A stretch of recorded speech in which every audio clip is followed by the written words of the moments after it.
সেই প্রথম আয়াতটা তেলাওয়াত করেছি।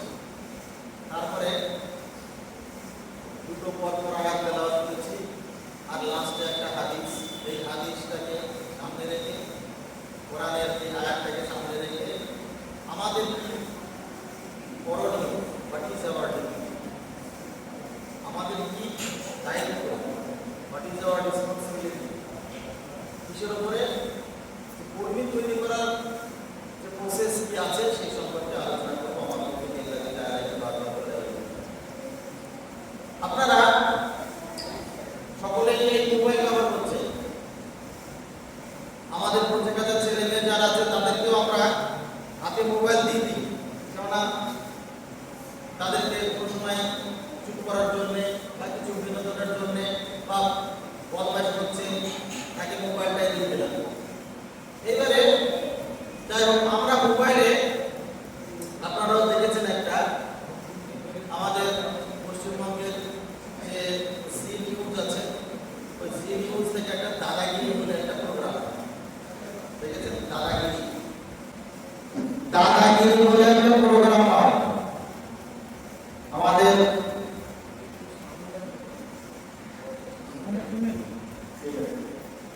দাদাগিরি বলে একটা প্রোগ্রাম হয়।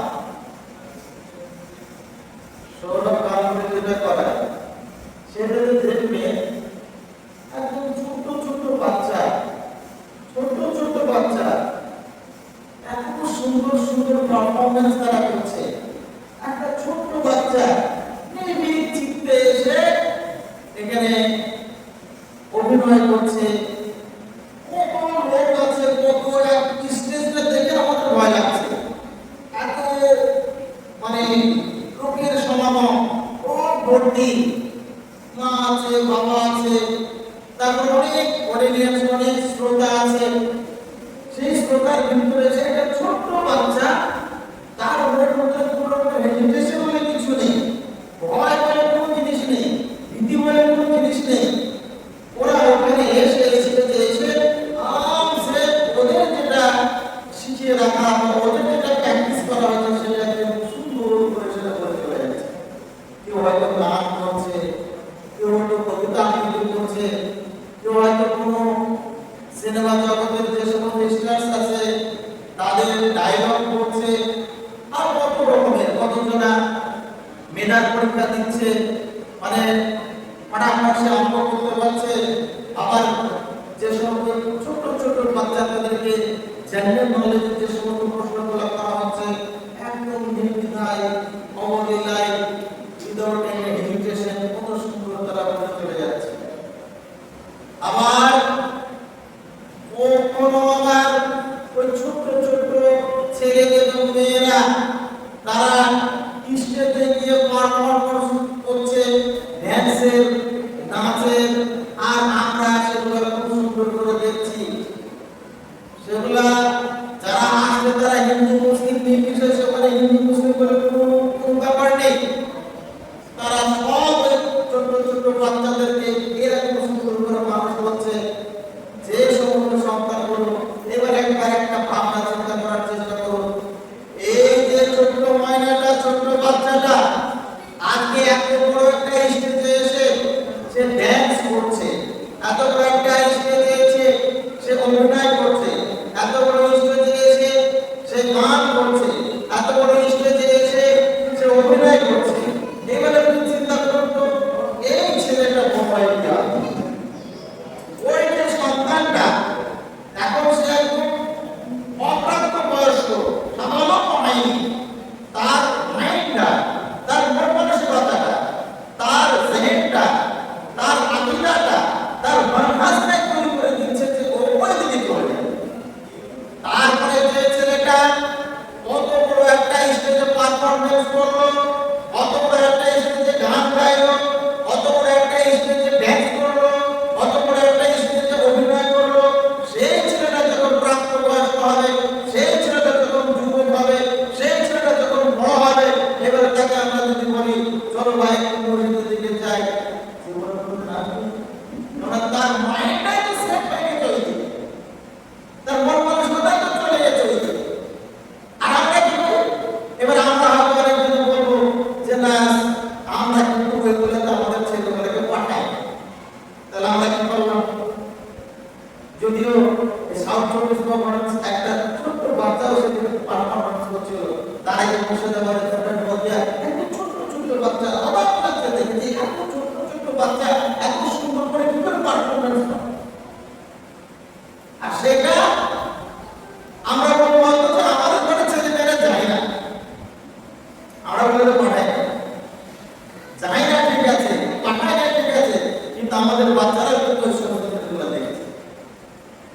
আমরা অজান্তে বা আমাদের জানতে বা আমরা দেখাচ্ছি এই বাচ্চা দেখ, এই বাবু দেখ, এই কত সুন্দর, এই বাচ্চাটা কত সুন্দর পারফরমেন্স করছে, তাকে দেখাচ্ছি। ওই যে ছেলেটা যাকে আমি এটা দেখাইলাম বা আমাদের অজান্তে আমাদের ছেলেগুলো দেখছে, আমাদের অজান্তে ছেলেগুলো দেখছে, আমার ছেলে দেখছে, আপনার ছেলে দেখছে, আমার মেয়ে দেখছে, আমার ছেলে দেখছে, আপনার ছেলে দেখছে, আমার মেয়ে দেখছে, আপনার মেয়ে দেখছে। দেখার পরে এবার আপনি বলছেন আমাদের মসজিদের ইমাম সাহেবকে রাখা হয়েছে, মৌলভী সাহেবকে রাখা হয়েছে, চলো ওখানে যে তোমাদের একটু পড়তে হবে, কোরআন পড়তে হবে। এবারে আমরা তখন বলছি এদিকে ইমাম সাহেব আসলে পড়ে দেন, সকালবেলা তেলে কোনো কিছু মাইকে যে তোমরা সবাই বাচ্চারা চলে এসো মসজিদে পড়াশোনা হবে। আমি আমার ছেলেকে বলছি চলো মসজিদে পড়তে হবে, আমি আমার মেয়েকে ছোট বাচ্চাকে বলছি চলো পড়তে হবে, তার জেহেন কিন্তু থাকে না। তাহলে রাসূল সাল্লাল্লাহু আলাইহি সাল্লাম কত সুন্দর কথা বলেছেন দেখুন। এই হাদিসটার মর্মার্থ, এই হাদিসটার ব্যবহারিক মর্ম আমরা বুঝতে পারি না। রাসূল সাল্লাল্লাহু আলাইহি সাল্লাম বলেন কুল্লুল মাউলুদিন ইউলাদ আলাল ফিতরাতি ফাআল্লাহু ইউহাব্বিদানি আও ইউমাসসিরানি আও ইউমাজ্জিসানি। রাসূল সাল্লাল্লাহু আলাইহি সাল্লাম বলেছেন কুল্লুল মাউলুদিন ইউলাদ আলাল ফিতরাতি, প্রত্যেক সন্তান প্রাকৃতিক ধর্ম ইসলামের উপরে তারা জন্মগ্রহণ করে। ফাআল্লাহু ইউহাব্বিদানি, কিন্তু তার পিতা তাকে ইহুদি বানিয়ে দেয়, আও ইউমাজ্জিসানি, অথবা তার পিতা তাকে মজুসি বানিয়ে দেয়, আও ইউনাসরানি, অথবা তার পিতা মাতা তাকে খ্রিস্টান বানিয়ে দেয়। এই যে হাদিসটার ব্যবহারিক অর্থ আমরা কেবল ওই হুজুরদের মুখে শুনি, বক্তার মুখে শুনি, আর বাচ্চাকে শুনি, আমরা মনে করি যে না আমরা আজকে দার্সে হাদিস শুনলাম, আজকে আমরা বক্তব্য শুনলাম, আজকে আমরা দার্সে হাদিস শুনলাম, এই শোনা পর্যন্ত কিন্তু আমাদের শেষ হয়ে গেল। কারণ আমরা শুনি মুসলমান, শুনে শুনে মুসলমান, আমাদের আর পালন করা লাগে না। কিন্তু দুঃখের বিষয় নাকি আনন্দের বিষয় সেটা আমি বুঝতে পারছি না। এই যে কথাটা আমি আপনাকে বলতে চাচ্ছি, সেই কথাটা আনন্দের কথা নাকি দুঃখের কথা সেটা আপনারা চিন্তা ভাবনা করবেন, সেটা আপনারা নির্ণয় করবেন। এই যে হাদিসটা, এই হাদিসটাকে পাওয়ার পরে যারা ইহুদি আছে, যারা খ্রিস্টান আছে, যারা অগ্নিপূজক আছে, এই হাদিসটা থেকে তখন তারা কি করছে, এই হাদিসটা তখন তারা নিজেদের কাজে ব্যবহার করছে। তারা কি করছে, এই যে খ্রিস্টান মিশনারি যে স্কুলগুলো আছে, আমরা সেই সমস্ত স্কুলে আমরা আমাদের প্রতিকাদের বাচ্চাদেরকে পাঠাই, নির্দ্বিধায় পাঠাই, বড় আশা নিয়ে পাঠাই যে আমাদের যে সমস্ত গ্রামের যে প্রাইমারি স্কুল আছে সেই প্রাইমারি স্কুলে ভালো পড়া হচ্ছে না, আর আমাদের গ্রামের যে মক্তবটা আছে মক্তবে পড়াশোনা হয় না, যে মাদ্রাসাটা আছে সেই মাদ্রাসাতে পড়াশোনা হয় না, টিপ করে চলে, একদম একদম ঝামেলা করে চলছে। তারপরে প্রাইমারি স্কুল আছে, যে সরকারি স্কুল সে পড়াশোনা কিচ্ছু হয় না। আবার এখনকার সরকার তো পাঁচটা তুলে দিয়েছে, সে ছেলে পেলে কিচ্ছু পড়াশোনা করে না, খালি হো করতে করতে যায়, প্যাকেটের ভেতরে ঝোলার ভেতরে প্যাকেটের ভেতরে খালা থাকে, সে ঢংঢং ঢংঢং করে খালা বাজাচ্ছে আর মিড ডে মিল খাচ্ছে, আবার হো করতে করতে বাড়ি চলে আসে, পড়াশোনা কিচ্ছু হয় না। সেদিন কি বললাম, আমরা আমাদের সন্তানদেরকে ভালো পাবলিক স্কুলে পাঠালাম, মন্তেশ্বরী স্কুলে পাঠালাম, বিভিন্ন রকমের যে সমস্ত মিশনারি স্কুলগুলো আছে, মুসলিম স্কুল হোক বা অমুসলিম স্কুল হোক, সেই সমস্ত স্কুলগুলোকে আমরা পাঠিয়ে দিচ্ছি। এবারে যখন সেই সমস্ত স্কুলগুলো পাঠিয়ে দিচ্ছি, আমরা কোনদিন খেয়াল করে দেখি না যে ওই সমস্ত স্কুলগুলো পাঠাইলাম, আমার সন্তানটা, আমার ছেলেটা, আমার মেয়েটা হয়তো অঙ্কে ভালো হলো, কিন্তু আকীদা শিখতে পেরেছে, নামাজ শিখতে পেরেছে, নবীর আদর্শ শিখতে পেরেছে, কোরআনের শিক্ষা শিখতে পেরেছে, এটা কোনোদিন আমরা চিন্তা করি না। আমরা সেই সমস্ত স্কুলগুলোতে আমাদের ছোট বাচ্চাদেরকে পাঠিয়ে দিলাম, মনে করলাম যে ওখানে ইংলিশটা খুব সুন্দর করে শিখবে, কিন্তু কোনোদিন এটা ভেবে দেখলাম না যে আমার ছোট মেয়েটা আকীদা শিখবে তো, মানহাজ শিখবে তো, ইসলাম শিখবে তো, কোরআন পড়া শিখবে তো, কোনোদিন আমরা ভাবলাম না। সেই জন্য যে হাদিসের কথা বলছিলাম, আল্লাহ নবী বললেন যে প্রত্যেক সন্তান প্রাকৃতিক ধর্ম ইসলামের উপর জন্মগ্রহণ করে, কিন্তু তার পিতা তাকে ইহুদি বানিয়ে দেয়, কিন্তু তার পিতা তাকে খ্রিস্টান বানিয়ে দেয়, কিন্তু তার পিতা তাকে অগ্নিপূজক বানিয়ে দেয়। শুনুন, সেই কথাটা, এই হাদিসের মর্মটা, এই হাদিসের বাস্তবায়নটা আমরা মুসলমানরা করতে পারি না, কিন্তু ইহুদিরা এটা করতে পারে, খ্রিস্টানরা এটা করতে পারে। আপনারা যারা বিশ্ব খবর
ইসলাম পদ্ধতি কিন্তু পড়ায় ওই চোখের পড়ার খুব সিস্টেম, খুব ভালো সিস্টেম। আপনার ওখানে খাওয়া দাওয়া ফ্রি, ওই খাতা ফ্রি, একটু গরিব মিসকিন হলে তার দুটো জামা সব কিছু ফ্রি। আর এবার ফ্রি করতে করতে নিজের ইমানটাকে ফ্রি করে দিচ্ছে। যাই হোক, এইবারে কি করছে, এটা ভাইটাল পয়েন্ট খুব ভালো করে চিন্তা করবেন।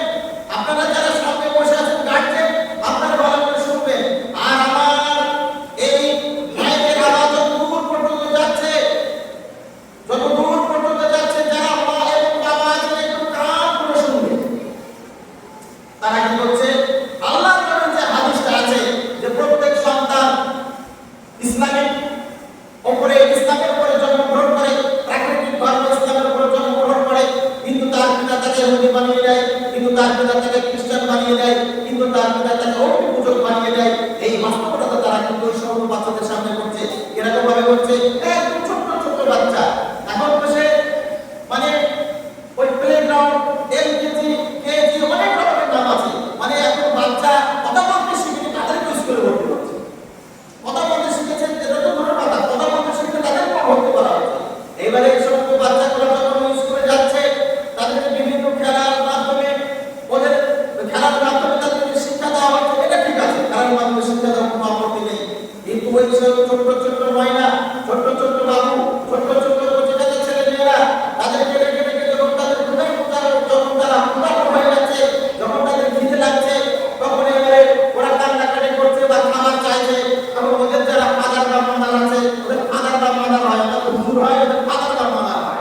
এবারে ফাদার বা মাদার যারা আসছে, তারা বলছে, বাচ্চা শোনো, তোমাদের খিদে লেগেছে তো?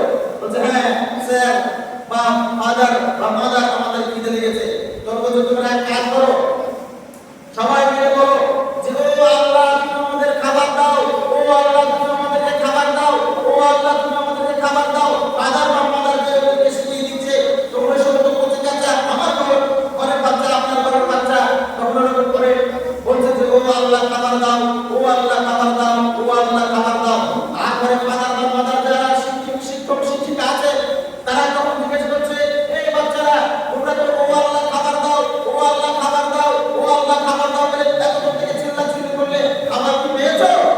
তখন বাচ্চা বলছে, না স্যার বা না ম্যাম বা না ফাদার বা না মাদার, আমরা এখন পর্যন্ত খাবার পাইনি।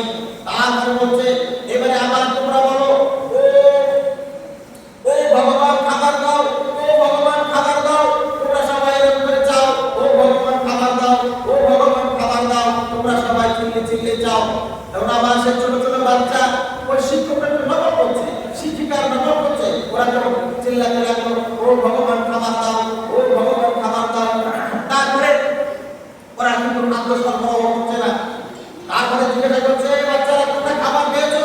তোমরা তো ভগবানের কাছে খাবার চাইলে খাবার পেয়েছো? বলছে, না স্যার, না ম্যাম, না ফাদার বা না মাদার, আমরা এখন পর্যন্ত খাবার পাইনি। বলছে, দেখো তোমরা আল্লাহর কাছে খাবার চেয়েছিলে, খাবার পাওনি, ভগবানের কাছে খাবার চাইলে তাও খাবার পাওনি। শোনো, এবারে তোমরা বলো, ও মাই গড, ও আমাদের গড খাবার দাও, ও গড যিশু আমাদের খাবার দাও, ও গড যিশু আমাদের খাবার দাও, ও গড যিশু আমাদেরকে খাবার দাও। এরকম করে যখন ওই শিক্ষিকাদের বা শিক্ষকের সাথে সাথে বাচ্চারাও বলতে লাগছে, ও গড যিশু আমাদেরকে খাবার দাও, ও গড যিশু আমাদেরকে খাবার দাও, ও গড যিশু আমাদেরকে খাবার দাও। তখন কি করছে, ওরা তখন সাথে সাথে বাচ্চাদের কচিকাঁচা বাচ্চাদের হাতে খাদ্য সরবরাহ করছে। খাদ্য সরবরাহ করার পরে তারপরে ওদেরকে জিজ্ঞাসা করছে, এই বাচ্চারা তোমরা বলো, এতক্ষণ পর্যন্ত তোমরা আল্লাহর কাছে খাবার চেয়েছিলে, খাবার কি পেয়েছিলে? বাচ্চারা তখন এক ডাকতে বলছে, না আমরা কিন্তু খাবার পাইনি। তারপরে আমার জিজ্ঞাসা করছে, এই বাচ্চারা এতক্ষণ তোমরা খাবার চেয়েছিলে, হে ভগবান খাবার দাও, হে ভগবান খাবার দাও, তোমরা কি খাবার পেয়েছিলে? বলে, না স্যার আমরা খাবার পাইনি। কিন্তু বলো, যখন বললে ও গড যিশু আমাদেরকে খাবার দাও, ও গড যিশু আমাদেরকে খাবার দাও, এরকম যখন বললে তখন তোমরা খাবার পেয়েছিলে তো? বলছে, হ্যাঁ স্যার, হ্যাঁ ম্যাডাম, হ্যাঁ শিক্ষক, হ্যাঁ শিক্ষিকা, হ্যাঁ ফাদার, হ্যাঁ মাদার, আমরা কিন্তু খাবার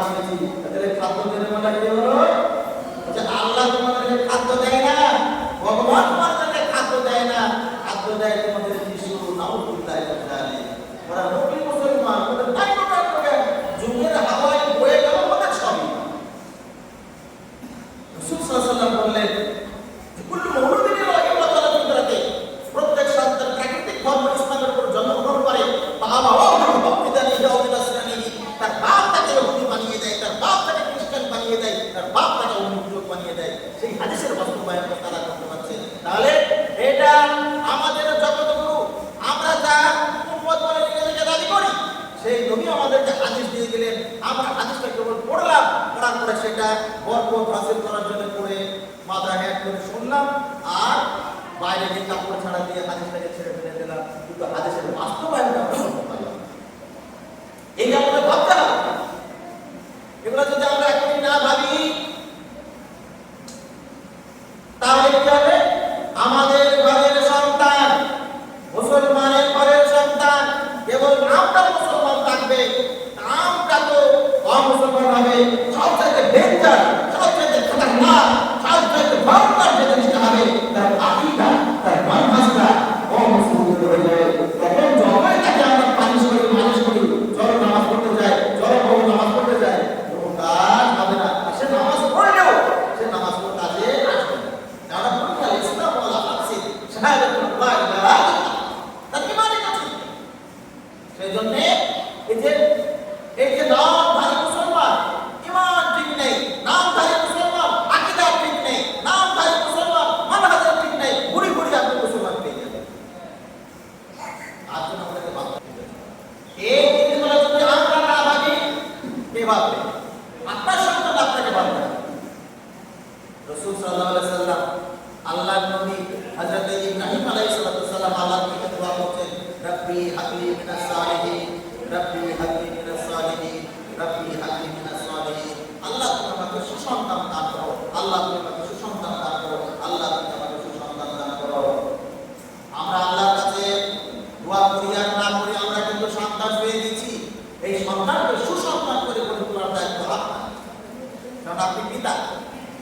আল্লাহ আপনাকে একটা আমানত দিয়েছেন, এই আমানত সম্পর্কে আল্লাহ তাবারক ওয়া তাআলা কাল কিয়ামতের মাঠে আমাদেরকে জিজ্ঞাসা করবেন। কেন? রাসূল সাল্লাল্লাহু আলাইহি ওয়াসাল্লাম বললেন, কুল্লুকুম রাঈন ওয়া কুল্লুকুম মাসউলুন আন রাইয়াতিহি, কুল্লুকুম রাঈন ওয়া কুল্লুকুম মাসউলুন আন রাইয়াতিহি, কুল্লুকুম রাঈন ওয়া কুল্লুকুম মাসউলুন আন রাইয়াতিহি। তোমরা প্রত্যেকেই দায়িত্বশীল, আর প্রত্যেকেই তার দায়িত্ব সম্পর্কে কিয়ামতের মাঠে জিজ্ঞাসা করা হবে। আল আবু রাঈন বিআহলি, পিতা তার আহাল পরিবারের একজন দায়িত্বশীল, ওই সন্তান সম্পর্কে তাকে কিয়ামতের মাঠে জিজ্ঞাসা করা হবে যে তুমি তোমার সন্তানকে কতটুকু ইসলামের, কতটুকু তাকে আদর দিয়েছিলে, কতটুকু তাকে শিষ্টাচার দিয়েছিলে, কতটুকু তুমি তাকে শিক্ষা দিয়েছিলে, কতটুকু তাকে তালিম দিয়েছিলে, বিদ্যা দিয়েছিলে। সেই জন্য আমাদেরকে ভাবতে হবে। আপনাদেরকে আমি আপনাদের যে ভাবার জায়গাতে আমি আঘাত করার চেষ্টা করছি, আপনাদেরকে আমি খারাপ বলতে চাইছি না, ভাবার জায়গাটাকে আমি আপনাদেরকে ভাবার জায়গাতে আঘাত করে আপনাদেরকে ভাবতে আমি দাওয়াত দিচ্ছি, ভাবার জন্য আপনাদেরকে রিকোয়েস্ট করছি যে এই জিনিসটা ভাবুন যে আমার ঘরের সন্তান, আমার ঘরের ছেলে, আমার ঘরের মেয়ে, আমার ঘরের কন্যা, আমার ঘরের ভাই ভাইজি ভাতিজা, আজকে তারা সঠিক ইসলামে আকীদার দিক দিয়ে, মানহাজের দিক দিয়ে সঠিকভাবে তারা লালিত পালিত হচ্ছে কিনা সেটা আমাদের ভাবতে হবে। এবার আপনারা যদি বলেন যে আপনারা এসেছেন যেখানে, তাহলে এই জিনিসটা ভাবছি তো, কিন্তু এর বাস্তবায়নটা কিভাবে হবে, এর বাস্তবতাটা আমরা কিভাবে করবো, এর প্র্যাকটিক্যালটা আমরা কিভাবে করবো? তাহলে শুনুন, আপনাদেরকে আমরা প্র্যাকটিক্যাল জিনিসটাকে কিভাবে বাস্তবায়ন করবেন সেই জিনিসটা সম্পর্কে এবারে আপনাদেরকে আমি বলার একটা চেষ্টা করি।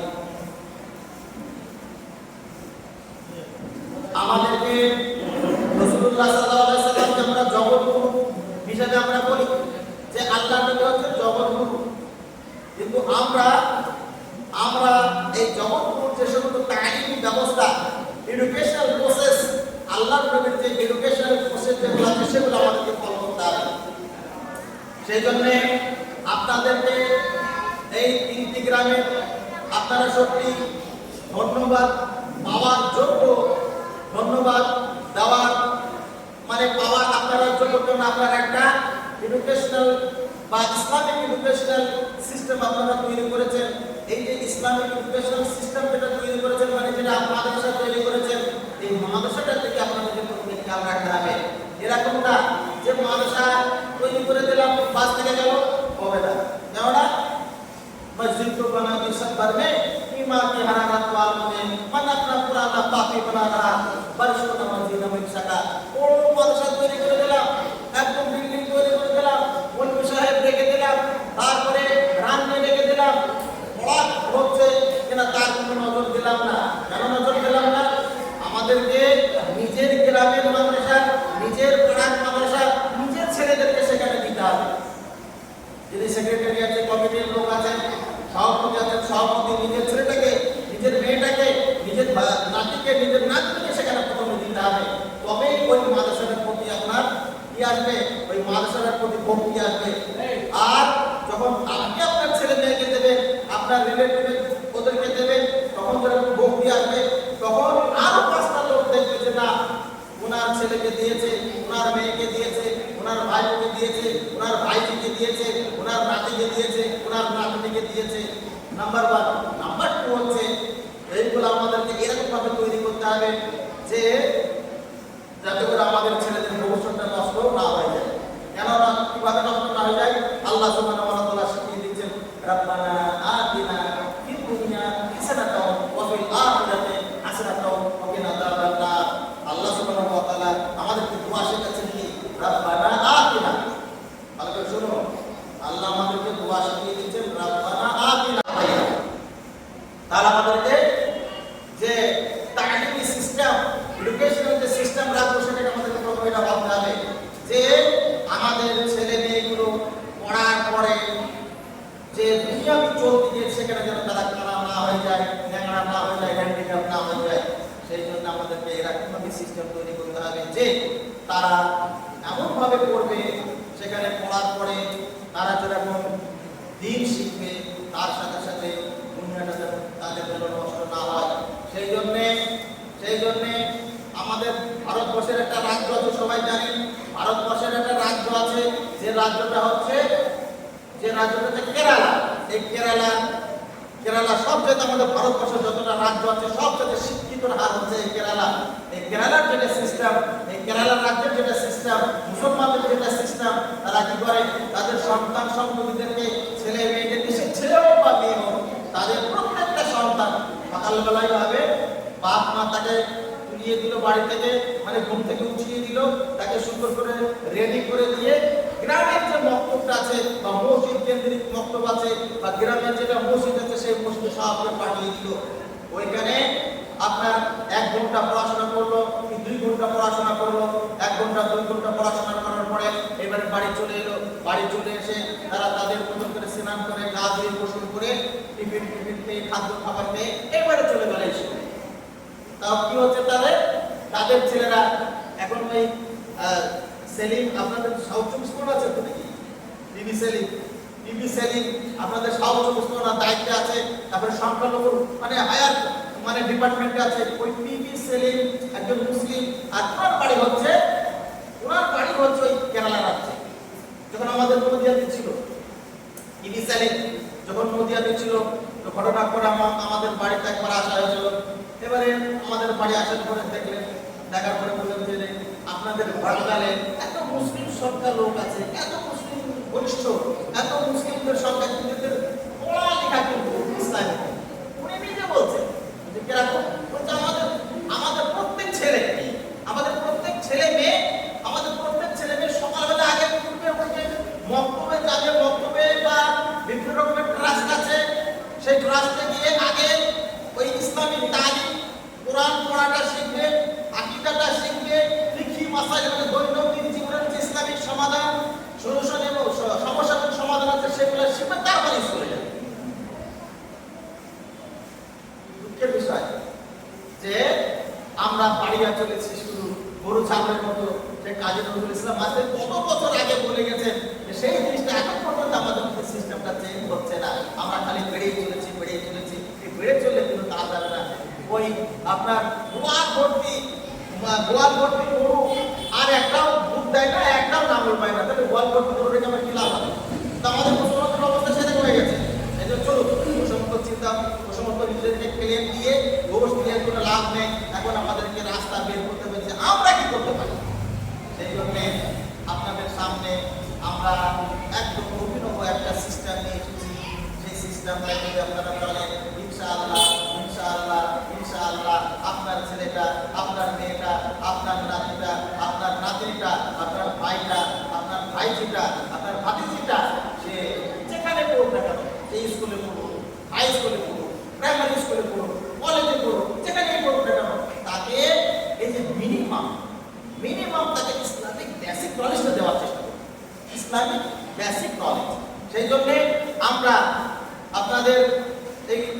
বাংলাতে কয়েক জায়গায় যেরকম এই এনাদের এখানে চালু আছে, আমরা একটা করে বই দিচ্ছি তাদেরকে, সেটা হচ্ছে 4-in-1।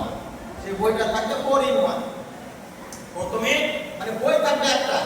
কেন বলতো বই একটা থাকবে? কেন ওই যে ছেলেটা হয়তো প্রাইমারি স্কুলে পড়ছে, প্রাইমারি স্কুল মানে তার 3-4টে বই, আর যদি সে বেসরকারি স্কুলে পড়ে তাহলে আরো বেশি বই হয়ে যাবে। তাহলে কতটা বই, আবার যদি আপনি 4টে বই দেন তাহলে কিন্তু সেই বইয়ের বোঝাতে কিন্তু ও আর পড়তে পারবে না, ওর মাইন্ডটাই তো ওর বোঝা হয়ে যাবে। আর তালিম বা এডুকেশন হচ্ছে এমন একটা জিনিস, তার মাইন্ডটাকে যদি প্রথমেই তার মাইন্ডটাকে যদি ঠিক না করা হয় তাহলে তার বিদ্যা অর্জন হবে না।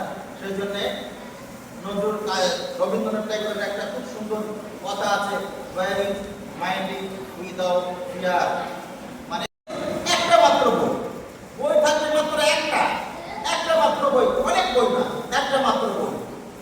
সেই বইটার ভিতরে কি থাকবে? সেই বইটার ভিতরে প্রথম যে পাঠটা থাকবে, সেই পাঠটা থেকে স্টেপ বাই স্টেপ পড়ে আপনার ছেলে কোরআন পড়তে শিখবে। আর কোরআন যদি না পড়তে শিখে তাহলে কিন্তু তার ভিতরে যতই আপনি বিদ্যা দেন না কোনো কাজ হবে না। কোরআন পড়লে পড়িয়া নজর দিলি না যায়, কোরআন পড়লে পড়ে আমাদের অবস্থা কি? কোরআন আছে কিন্তু আমরা কোরআন পড়ে দেখিনি। কোরআন আপনাদের সুন্দর করে জুজদানে রাখা আছে, বাড়িতে করে সুন্দর করে রাখা আছে, কিন্তু আমরাও পড়ি না, আমরা পড়ি না। তো আমাদের মধ্যে একটু সচেতন হতে হবে যে আমি পড়তে জানি না বা আমি পড়ি না, আমার ছেলেটা জানি করে পড়ি। সেই জন্য কি হবে? ওই সন্তানটা আপনার প্রথম যে চ্যাপ্টারটা থাকবে ওই চ্যাপ্টারটা পড়ে সে কোরআনটা শিখতে পারবে। আর ওই চ্যাপ্টারটা কিরকম করে কোরআন পড়া শিখতে পারবে? কারণ এই কথাটা আমাদেরকে ভালো করে ভাবতে হবে যে আমাদের বাচ্চাদের যখন তারা স্কুলে পড়াশোনা করছে, স্কুলে পড়তে গিয়ে যখন পরীক্ষা শুরু হয়ে যাচ্ছে, তখন কিন্তু আর এই বইগুলো পড়তে পারবে না। তাদের যে স্কুলের যে পরীক্ষার যে চাপ থাকে তখন আর এই পড়াগুলো পড়তে পারছে না। সেই জন্য ওদেরকে এরকম ভাবে পড়াতে হবে, যে এমন ভাবে পড়াতে হবে, এমন সিস্টেমে পড়াতে হবে যে একদিন দুদিন এক সপ্তাহ যদি না পড়া তাহলে ভুলে যেন না যায়। সেই জিনিসটা আমাদেরকে খেয়াল রাখতে হবে। সেই জন্য এই যে চ্যাপ্টারটা তৈরি করা হয়েছে, এরকম করে তৈরি করা হয়েছে যে ছেলেটা যদি এক সপ্তাহ ক্লাস না করে তাও কিন্তু বলবে না। কেন বলবে না? কেননা এটা এরকম সিস্টেম করে করা আছে। কেননা এটা এডুকেশনাল সিস্টেম যেটা আছে, এডুকেশনাল সিস্টেম হচ্ছে আমরা সময় আছে দেখেন আপনাদের বিস্তারিত আলোচনা করি। আমরা যে জিনিসটা পড়ি তার মাত্র 10% আমরা মুখস্থ করতে পারি। 10% বেশি মুখস্থ করা যাবে না যতক্ষণ আমরা পড়বো। যে জিনিসটা আমরা শুনবো তার 30% আমাদেরকে ব্রেনে থাকবে, জেনে থাকবে, মনে থাকবে। 30%-এর বেশি কিন্তু শুনে মুখস্থ থাকবে না। কিন্তু যে জিনিসটা আমরা পড়ি, শুনি, তারপরে দেখি এবং তারপরে যদি লিখি তাহলে কিন্তু সেটা 100% মুখস্থ, 80% থেকে 90% মুখস্থ থাকার কথা। সেই জন্য আমরা এই যে বইটা তৈরি করেছি সেটা আমার বাচ্চা আপনার বাচ্চাদের পড়বে, দেখবে, মুখস্থ করবে, তারপরে লিখবে। এই যে প্র্যাকটিক্যাল এই জিনিসটা ওর ভেতরে দেওয়া আছে। এইবারে আপনারা বলতে পারেন যে আমাদের তো আগে অনেক বই ছিল, আমরা যেরকম কায়দা পদ্ধতি থেকে কোরআন পড়া শিখেছি, তারপরে এলো এসেনশিয়াল কোরআন, সেটা থেকে অনেকগুলো কোরআন পড়া শিখেছে। তারপরে এখন নতুন এসেছে, আগে ছিল নুরানি কায়দা ছিল, ওটাও থেকে অনেকগুলো কোরআন পড়েছে। তারপরে এলো কোরআনি ফায়দা, সেটাও থেকে কোরআন পড়া যায়, সেটাও থেকে আবার নতুন করে দরকার কিছু। এটা আপনাদের মাথায় একটা প্রশ্ন আসতে পারে। সেই প্রশ্নটার উত্তর হচ্ছে যে এই যে নুরানি কায়দা এখন বাজারে আছে, কোরআনি ফায়দা যেটা বাজারে আছে, এসেনশিয়াল কোরআন যেটা বাজারে আছে, কায়দা বোর্ড যেটা বাজারে আছে, তার চাইতে এটা পার্থক্যটা কোন জায়গায়? এসেনশিয়াল কোরআনে, নুরানি কায়দাতে, কোরআনি ফায়দাতে এবং পড়ার পরে আপনি কোরআনটা শিখতে পারবেন। আরো বাদবাকি যেগুলো আমাদেরকে দরকার সেগুলো কিন্তু পাবেন। আবার কি দরকার? আমাদেরকে কোরআন পড়া শেখার আগে আমাদেরকে আকীদাটা শিখতে হবে। আল্লাহ নবীর সাহাবারা বলছেন নাহনু নাতাআল্লামুল আকীদাতা ক্বাবলা কিরাআতিল কোরআন। আমাদের যুগে যখন আমরা বাচ্চা ছিলাম, জুনিয়র ছিলাম, তখন আমাদেরকে কোরআন শিক্ষা দেওয়ার আগে আকীদার শিক্ষা দেওয়া হতো। তাহলে আমরা কি করি? দেখা যাচ্ছে আমাদের মসজিদের ইমাম যিনি আছেন তাদের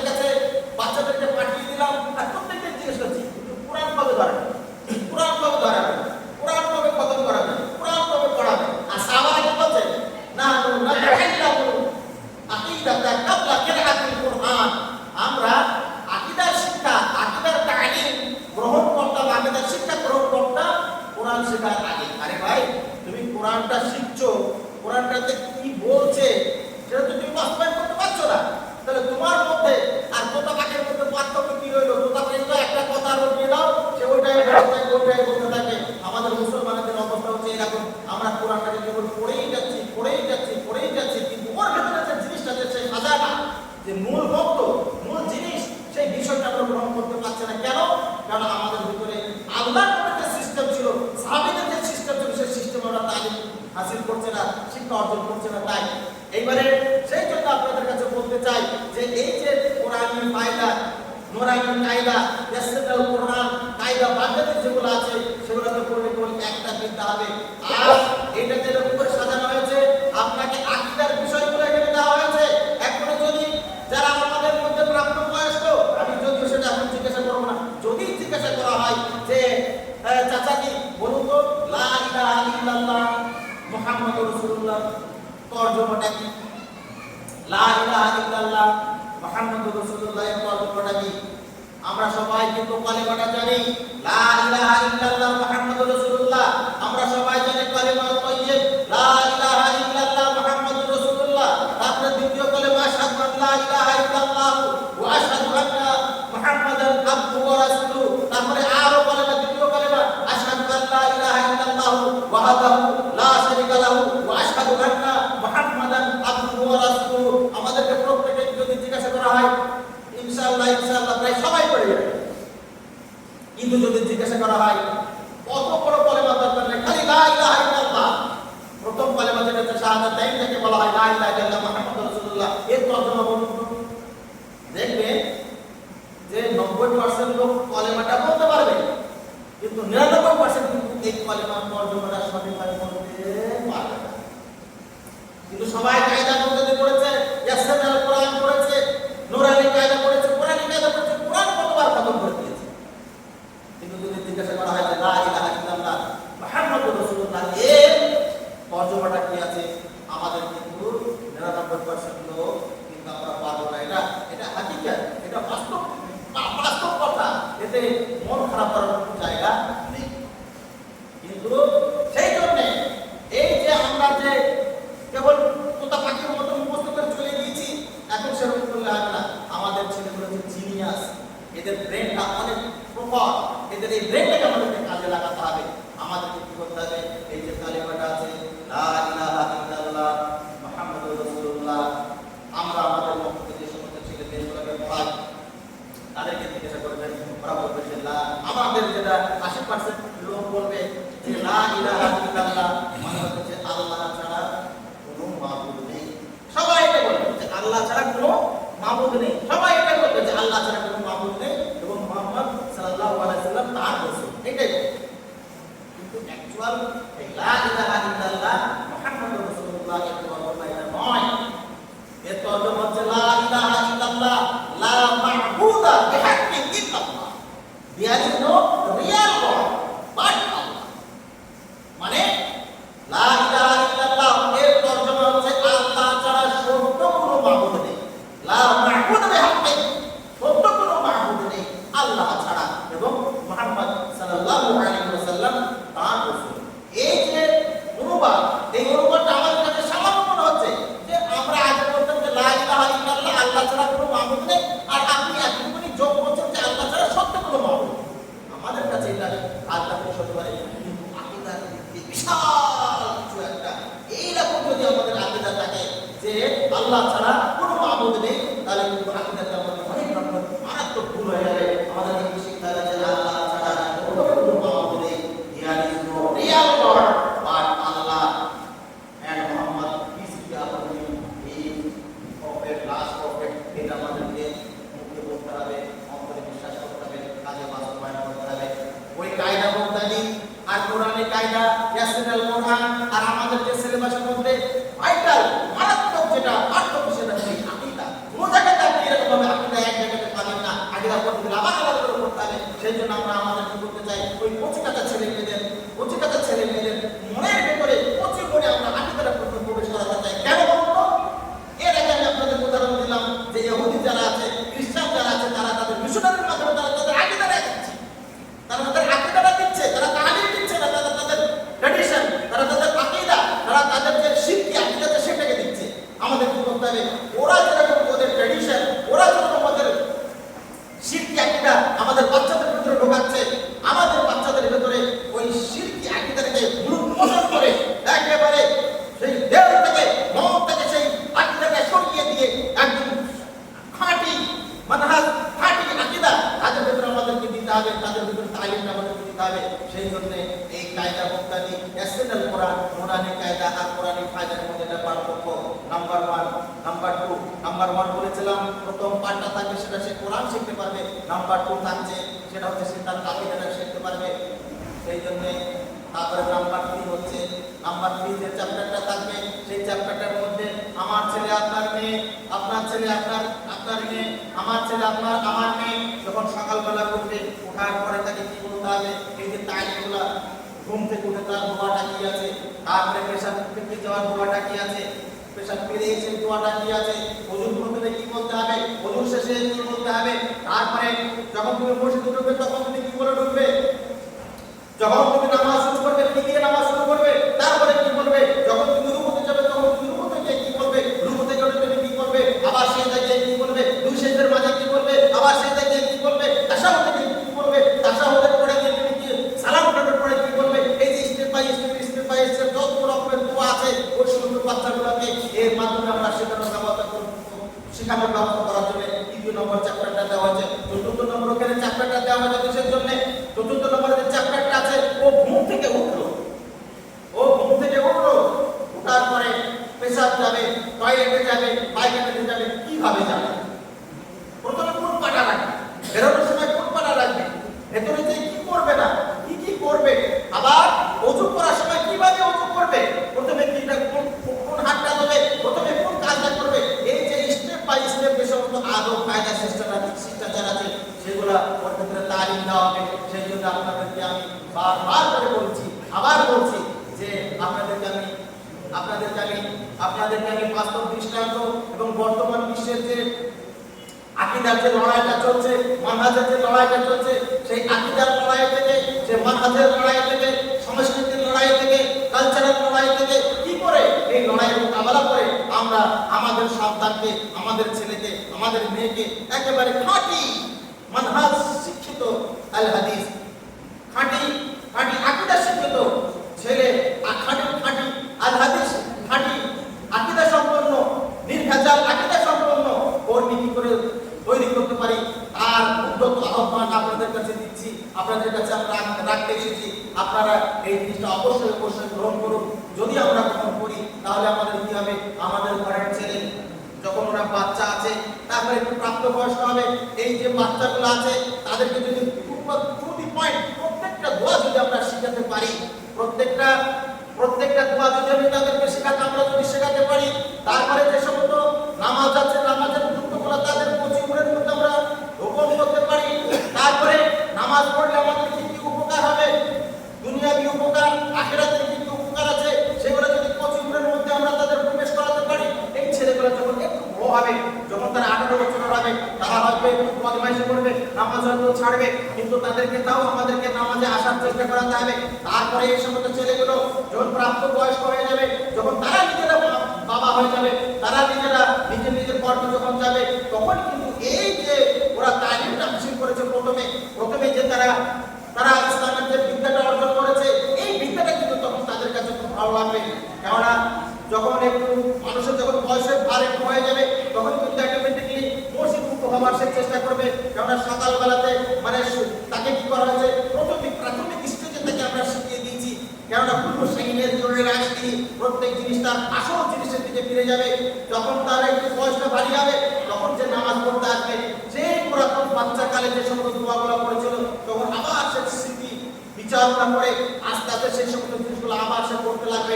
আর পড়তে যখন লাগবে, তখন তার ভেতরে একটা নামাজ যখন পড়তে আসবে, নামাজের যে সমস্ত দোয়াগুলো আছে প্রতি পয়েন্ট যখন সে পড়তে পারবে, তারপরে নামাজের দাঁড়িয়ে সূরা ফাতিহাতে সে কি বলছে, আল্লাহর সাথে সে কি কথোপকথন করছে, সেজদায় গিয়ে সে কি বলছে, রুকুতে যে সে কি বলছে, দুই সেজদার মাঝে যে কি বলছে, যখন সে নিজের ভাষায় বুঝতে পারবে, কারণ তাকে ছোটবেলায় দেওয়া হয়েছে, যখন সেইগুলো যখন বুঝতে পারবে এবং সে বুঝতে পারবে যে আমি নামাজের মধ্যে কি চাইছি, তখন তার নামাজ পড়ার মধ্যে একটা আলাদা তাগিদ, আলাদা ফিলিংস, আলাদা অনুভূতি তখন ইনশাআল্লাহ চলে আসবে।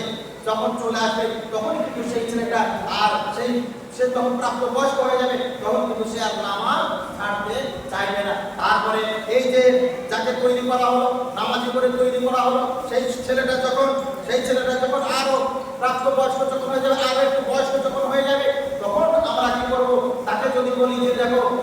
নামাজ পড়ছো, যেমন আল্লাহ সুবহানাহু ওয়া তাআলা বলেছেন আকিমুস সালাহ, তুমি নামাজ প্রতিষ্ঠিত করো। আকিমুস সালাহ মানে এই নয় যে আমি কেবল নামাজ পড়লাম আর বাস কাম তামাম নয়। তাহলে আকিমুস সালাহ মানে হচ্ছে তুমি সালাত প্রতিষ্ঠিত করো। What is the meaning of প্রতিষ্ঠিত? মিনিং এই প্রতিষ্ঠিত শব্দের অর্থটা কি? এই প্রতিষ্ঠিত শব্দের ফিলোলজিটা কি? এই প্রতিষ্ঠিত মানে হচ্ছে যে একা একা করলে কিন্তু প্রতিষ্ঠিত হয় না, সকলে মিলে কোনো একটা কাজ করার নাম হচ্ছে প্রতিষ্ঠিত হওয়া। সেই জন্য আমি নামাজ পড়ছি, আপনার ছেলেটা নামাজ পড়ছে, আপনার ছেলেটা নামাজ পড়ছে, আপনার ছেলের যে স্ত্রী আছে সেও নামাজ পড়ছে, আপনার ছেলের যে ছেলে আছে তাকেও নামাজ পড়াচ্ছে, আপনার ছেলের যে মেয়ে আছে তাকেও নামাজ পড়ছে, তার নাম হচ্ছে নামাজ প্রতিষ্ঠিত করা। এই যে আমরা আমাদের সন্তানকে ছোট কালে যদি এইরকম ভাবে তালিম দিতে পারি তাহলে কিন্তু আমাদের সন্তানরা বড় হয়ে কিন্তু ঠিক হয়ে যাবে। কেননা হযরত লুকমান আলাইহিস সালাম বলছেন ইয়া বুনাইয়া লা তুশরিক বিহি শাইয়া ইন্না শিরকা লাযুলমুন আযীম। আমরা যারা পিতা হয়ে গেছি, আমরা যারা ছেলের বাপ হয়েছি, মেয়ের বাপ হয়েছি, একবার আমরা নিজের ইমানে হাত দিয়ে জিজ্ঞাসা করি হযরত লুকমান আলাইহিস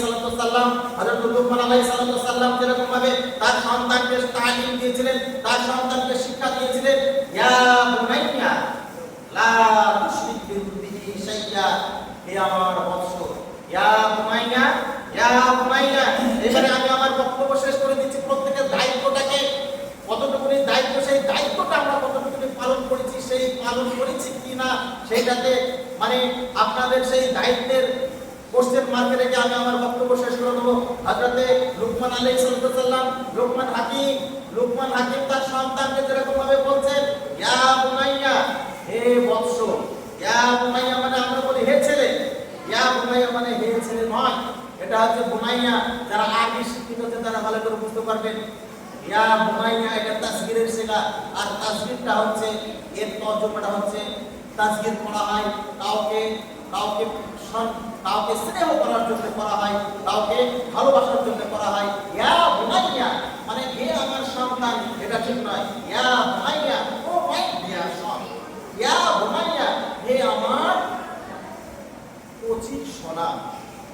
এর তর্জমা হচ্ছে হে বৎস, উচ্চ বাংলায় হে বৎস। ইয়া বুনাইয়া, হে বৎস, লা তুশরিক বিহি শাইয়া, খবরদার আল্লাহর সাথে কাউকে শরীক করবে না। ইন্না শিরকা লাযুলমুন আযীম, কারণ শিরক হচ্ছে চরম পর্যায়ের গুনাহ। এবারে আমরা নিজের মুখে ঈমানে হাত দিয়ে দেখি, আমি আমার ছেলেকে কোনদিন বলেছি যে বৎস খবরদার শিরক করবে না, কারণ শিরক হচ্ছে মহাপাপ। এটা কতজন আমরা করেছি? যদি আপনি করে থাকেন তাহলে আপনি আদর্শ পিতা, আল্লাহর কাছে আপনি কিন্তু ধরা পাবেন না। কিন্তু যারা করেননি ইনশাআল্লাহ অবশ্যই কিন্তু আল্লাহর কাছে আপনাকে ধরা খেতেই হবে। কেননা আমি হাদিস আগে বলেছি যে কুল্লুকুম রাঈন, তোমরা প্রত্যেকে দায়িত্বশীল, কুল্লুকুম মাসউলুন আন রাঈতিহি, আর তোমরা প্রত্যেকে কিয়ামতের মাঠে তোমাদের দায়িত্ব সম্পর্কে জিজ্ঞাসা করা হবে। নাম্বার 1। নাম্বার 2 যেটা আমাদের কর্তব্য, কোরআন আমাদেরকে শেখাচ্ছে যে ওয়াকিমিস সালাত, তোমরা নামাজ কায়েম করো, তোমরা নামাজ প্রতিষ্ঠিত করো। কোনদিন এই আরেকটা হাদিস যেটা বলে শেষ করে দিচ্ছি, আল্লাহ বলেছেন যে মুরু সিবিয়ানা বিস সালাত ওয়া আমরা সাব'a